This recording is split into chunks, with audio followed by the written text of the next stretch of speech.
Welcome in, Husker Extra 2-minute drill. It's Friday morning.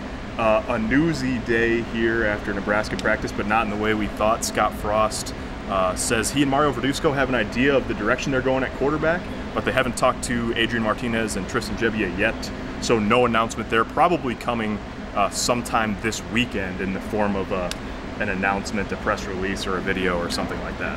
Yeah, which is that was surprising, but not surprising in the sense that there is some things that have to happen. They have to tell the team, right. They have to tell the quarterbacks, and then they have to tell the media. So that's probably, we're third in the pecking order, and that probably explains why it didn't get announced today. The circle of people that know the answer to that question at this point is really small. Probably 3 people. Big news to Tre Bryant stepping away from football. His career is over. Scott Frost said he's a good enough player to be great, and he just feels terrible for him. But he talked about Bryant coming to them and not being able to fall asleep at night because of aches and pains with the knees, and so that was sort of a stunner, his career being over. Yeah, and I thought, now he had right knee surgery in October. Now Scott characterizes both knees have been a problem. He also had an ankle injury, but I don't think that was what led to this. Tre Bryant came to them with this. It was surprising because early in camp, Tre portrayed his health as being full go. Yeah. So this was very surprising, and let's face it, pretty unfortunate.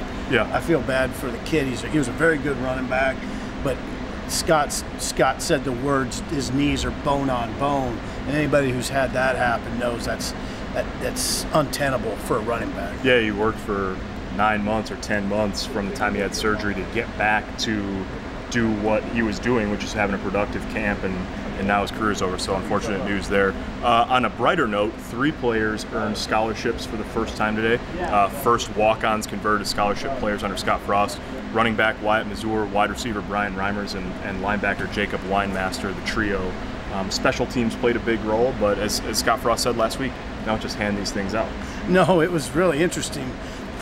Wyatt Mazur welcomed the news because he said he's broke and deeply in debt, so that helps. There you go, student loans, yeah. Wyatt also told a great vignette about Jacob Weinmaster, how the way he practiced when he got here and still practices was just incredible. Guys would literally say, "Wine, slow down." They didn't know how he did it. So it's kind of a typical walk-on story. Those type of guys kind of drive practice a lot of times. Yeah. And then, of course, Brian Reimers has been through a lot here and contributed a lot here.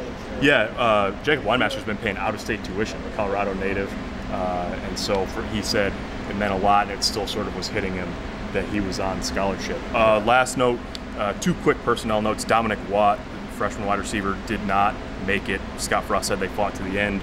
He's headed to junior college. Cedric King is set to graduate in December. He's on exempt status, doesn't count against the 85-man scholarship limit this fall.